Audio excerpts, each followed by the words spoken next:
L'accord avait été trouvé au forceps sur cette super taxe sur les bénéfices des multinationales. Le principe en a été adopté par l'OCDE avec, vous savez, un taux à minima 15%. En tout cas, la mise en œuvre de cette décision ne coule pas de source. Les multinationales ont déjà écrit aux 140 pays de l'OCDE pour dénoncer l'absence de concertation.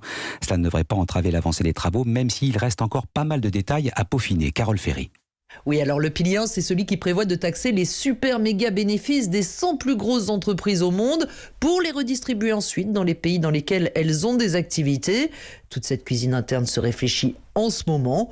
Où prendre l'argent ? LVMH par exemple, c'est plus de 200 entreprises. Est-ce qu'il faut taxer le groupe ou les différentes entités? Sur quelle base? Actuellement, des réunions Zoom ont lieu avec un panel représentatif. Une fois que le cadre sera défini, les négociations pourront commencer avec l'ensemble des 140 pays signataires.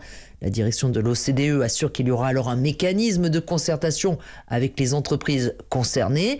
L'un des pays les plus à risque, ce sont les États-Unis, car aux États-Unis, c'est le Congrès qui vote toutes les questions relatives aux impôts. Et certes, le gouvernement a dit oui, mais le Congrès pourrait dire non, il faut réussir ce défi.